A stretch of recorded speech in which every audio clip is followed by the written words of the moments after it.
बिस्मिल्लाहिर्रहमानिर्रहीम। अस्सलाम वालेकुम। नाज़रीन, आज का हमारा टॉपिक है ख़वातीन में तेज़ाबी लकोरिया का हो जाना। तेज़ाबी लकोरिया भी दो तीन किस्म का है। उसमें डिफरेंट कलर्स होते हैं। अगर जिन ख़वातीन को इसकी समझ हो वो देखें तो कभी वाइट कलर का आ रहा होता है, कभी येलो कलर का आ रहा होता है। इसमें कलर होते हैं, मुख्तलिफ अक़साम होती हैं इसकी, लेकिन हर औरत को अलग किस्म का लकोरिया होता है। अब जिन ख़वातीन में ज़्यादती होती है ना तेज़ाबियत की, उन ख़वातीन में जो लिकोरिया होता है उसको बोलते हैं तेज़ाबी लिकोरिया। उसमें लिकोरिया के साथ ख़ारिश वगैरह भी होती है, इस तरह का मामला भी होता है उनको। ठीक है, तो आज हम पहले ये देखेंगे कि असल में जो हमारी बॉडी में तेज़ाबियत होती है ना, उसका नुकसान क्या है, वो होती कैसे है। पहले वो होती कैसे है, फिर उसका नुकसान क्या होता है, तो ख़वातीन में उससे लिकोरिया कैसे बनता है और उसका हल क्या है। सबसे पहली चीज़ ये है, जब भी कोई चीज़ खाते हैं ना, वो हमारे मैदे में जाती है। मैदे में एक तेज़ाब होता है जो खुराक को हज़म करता है, लेकिन हम कुछ खुराकें ऐसी खाते हैं जिनसे हमारी बॉडी में ओवरऑल बॉडी में तेज़ाबियत बन जाती है। जब तेज़ाबियत पूरी बॉडी में बन जाती है ना, फिर उसका नुकसान ये होता है कि हम कोई भी चीज़ खाते हैं ना, वो हमें लगती नहीं है। जैसे सर्दियाँ आ रही हैं, सर्दियों में हम ड्राई फ्रूट्स का इस्तेमाल करते हैं, गोश्त का इस्तेमाल करते हैं, इस तरह की बहुत सी चीज़ें हम खाते हैं। लेकिन जितनी भी हम चीज़ें खाते हैं ना, उनका बजाय फ़ायदा होने के नुकसान होते हैं। हमारी बॉडी में क्या होता है कि जितनी भी ताकतवर चीज़ें हम खाते हैं ना, अगर तो बॉडी में तेज़ाबियत है तो उनसे मज़ीद और तेज़ाबियत बनेगी, जिससे क्या होता है हमारे फेस पे ब्लोटिंग हो जाती है, पेट बढ़ना शुरू हो जाता है, मोटापा शुरू हो जाता है और रंग पीला पड़ जाता है, बॉडी का पानी खुश्क हो जाता है। ये खास तौर में लोगों के साथ सर्दियों में होता है, क्योंकि सर्दियों में पानी कम पिया जाता है। और जो लोग चाय का ज़्यादा इस्तेमाल करते हैं, ख़वातीन हों या मर्द हों, जो चॉकलेट का इस्तेमाल ज़्यादा करते हैं, पकौड़े समोसे का इस्तेमाल करते हैं, मसाला जात है, बिरयानी का इस्तेमाल करते हैं, फास्ट फूड है और रात को लेट खाना खाना, ये चीज़ें जिनके साथ चल रही हैं ना, और इसके साथ एक चीज़ है कोल्ड ड्रिंक। कोल्ड ड्रिंक है ही तेज़ाब, चाय जो है ही तेज़ाब। जितना हमारे अंदर ये चीज़ जाती है ना, यानी हमने अगर एक कोल्ड ड्रिंक पिया तो उसका असर हमारी बॉडी में 1 हफ्ते तक रहेगा। 1 हफ्ते तक हमारी बॉडी तेज़ाबी रहेगी और हमारी बॉडी बीमारियों को दावत देती ही उस वक़्त है जब हमारी बॉडी तेज़ाबी हो जाती है। इंसान जल्द बूढ़ा होता ही तब है जब उसकी बॉडी में तेज़ाब बनता है। ज़्यादा इंसान थका-थका इसलिए रहता है कि उसकी बॉडी में तेज़ाब बनता है। जब तेज़ाब बनता है ना, तो होता क्या है कि हमारी बॉडी की बहुत सी एनर्जी ज़ाया हो जाती है उस तेज़ाब को न्यूट्रलाइज़ करने के लिए। हड्डियों से कैल्शियम निकल के आता है उस तेज़ाब को न्यूट्रलाइज़ करने के लिए। गुर्दों को चूँकि तेज़ाब को साफ़ करना पड़ता है, बहुत सारी एनर्जी बॉडी की ज़ाया हो जाती है गुर्दों में जा के। गुर्दों का ज़ोर बहुत लगता है, वॉश प्रोसेस जो है ना बहुत ज़्यादा करना पड़ता है उस तेज़ाबियत को न्यूट्रलाइज़ करने के लिए। अब क्या होता है कि हम उधर गुर्दों का ज़ोर लग रहा है, उधर हड्डियों से कैल्शियम इस्तेमाल हो रहा है, उसको नॉर्मल करने के लिए तेज़ाब को, ऊपर से हम तेज़ाबी चीज़ें खाते जा रहे हैं। या हम रात को लेट खाना खाते हैं, या हम बाहर से फास्ट फूड खाते हैं, मसालों वाली चीज़ें खाते हैं। उसके बाद हम चाय का इस्तेमाल करते हैं, कोल्ड ड्रिंक का इस्तेमाल करते हैं, बिरयानी बहुत शौक से खाई जाती है। तो ये चीज़ें जितनी हम डालते जाते हैं ना, अंदर का ज़ोर लगता जाता है उतना ही, और हड्डियाँ आहिस्ता-आहिस्ता कमज़ोर हो जाती हैं। बहुत ज़्यादा एनर्जी ज़ाया हो जाती है, जिससे हम थके-थके रहते हैं। और ये ख़ास तौर पे ख़वातीन में पाई जाती है चीज़, हर टाइम थके-थके रहना। और जो हर टाइम थके-थके रहने वाला मामला है ना, उसमें एक तो चीज़ हो सकती है कि उनकी बॉडी में डेफ़िशिएंसी भी हो सकती है।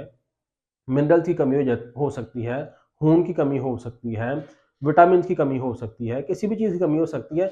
लेकिन ज़्यादातर जो आंसर पाया जा रहा है ना इस वक़्त, वो है बॉडी का तेज़ाबी हो जाना। जब तेज़ाब बॉडी में बनता है ना, तो फिर क्या होता है कि हमारी बॉडी में जो ताकत बनती है ना, वो रुकती नहीं है, मर्दों में भी और औरतों में भी। उसको ना जिन पट्ठों ने उसको कंट्रोल करना होता है ना, उनके कंट्रोल से बाहर हो जाती है चीज़, क्योंकि तेज़ाबियत बहुत ज़्यादा हो गई होती है और हर चीज़ फूल जाती है तेज़ाबियत से।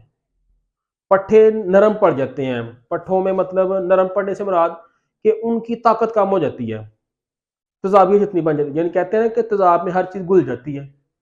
ऐसे ही मामला हो जाता है पूरी बॉडी का कि गोश्त जो है ना, उसमें अपनी ताकत नहीं रहती है, ताकत वो खो देता है जब बहुत ज़्यादा तेज़ाब बन जाता है बॉडी में।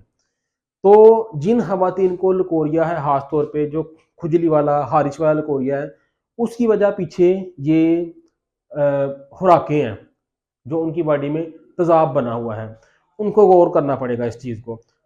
हम राब्ता भी कर सकते हैं मुझसे, पूछ भी सकते हैं मज़ीद कि मुझे क्या ये तेज़ाबी लकोरिया है या नहीं है या कोई और है, आप राब्ता भी कर सकते हैं। लेकिन मैं वीडियो इसलिए बना रहा हूँ कि आप जान सकें कि अगर आप ये चीज़ें ज़्यादा इस्तेमाल कर रहे हैं या आपके साथ कुछ ऐसी अलामत है कि आपके सर में ज़्यादा खुश्की रहती है, आपको यूरिन कम आता है और येलो आता है, या आपको लगता है कि मेरे हाथ पाँव सुन्न होते हैं, या आपको लगता है कि मुझे गैस तेज़ाबियत का मसला रहता है, मेरे सीने में जलन रहती है, तो ये सारे जो मसाइल हैं ना, इनका ताल्लुक तेज़ाबियत के साथ ही है।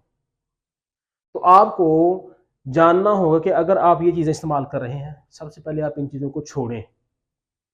ये चीज़ें आपको छोड़नी पड़ेंगी, नहीं छोड़ेंगे तो आपकी हड्डियाँ खोखली हो जाएंगी। इतना ज़्यादा लकोरिया रहेगा कि बाद में आप औलाद लेने के काबिल नहीं रहेंगे। उसके बाद ये चीज़ें छोड़ने के बाद ऐसी लड़कियां मेरे पास आई हैं जिनको मैंने कोई दवाई इस्तेमाल नहीं करवाई, सिर्फ और सिर्फ मैंने उनको गाजर का हलवा इस्तेमाल करवाया सर्दियों में। अगर गर्मियां हो तो फिर तो और चीज़ इस्तेमाल करवाएंगे, अब गाजर शुरू हो चुकी है, गाजर का हलवा मैं इस्तेमाल करवाता रहा हूँ।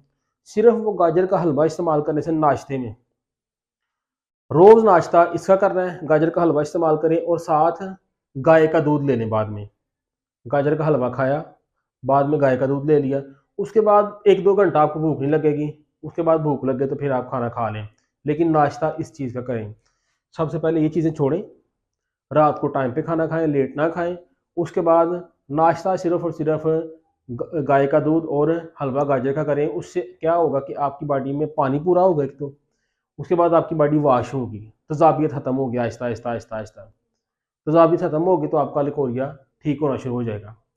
जब तज़ाबियत ख़त्म होगी, बहुत से मामला लकोरिया के साथ साथ भी ठीक होंगे। उसके बावजूद अगर आपको मसला रहता है, ये तो आपको करना ही पड़ेगा अगर आप दवाई भी खाते हैं, लेकिन उसके बावजूद अगर मसला रहता है तो आप रब्ता कर सकते हैं। ये था आज का नॉलेज खवातीन में तज़ाबिल लकोरिया के हवाले से।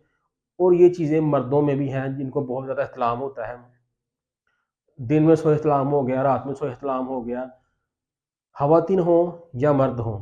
ये बात याद रख लें कि जब आपकी बॉडी में तज़ाबियत ज़्यादा होगी ना, आप किसी चीज़ का फ़ायदा नहीं ले सकते हैं। गोश्त खाएँगे बजाय फ़ायदा के नुकसान होगा, ड्राई फ्रूट खाएँगे बजाय फ़ायदा के नुकसान होगा, कोई भी ताकत वाली चीज़ लेंगे बजाय फ़ायदा के नुकसान होगा, क्योंकि अंदर जाके वो आग बन जाएगी।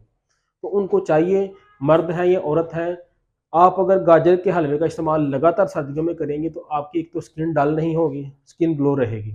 अगर आपके बाल झड़ रहे हैं तो बाल नहीं झड़ेंगे, आपके बॉडी का पानी कम हो रहा है तो पानी कम नहीं होगा। आप अगर थके-थके महसूस कर रहे हैं, आप आप महसूस कर रहे हैं कि आपकी बॉडी खुशक हो रही है, तो ऐसे कोई भी मसाइल आपके साथ नहीं होंगे अगर आप गाजर के हलवे का लगातार इस्तेमाल करेंगे। बहुत शुक्रिया, अस्सलाम वालेकुम।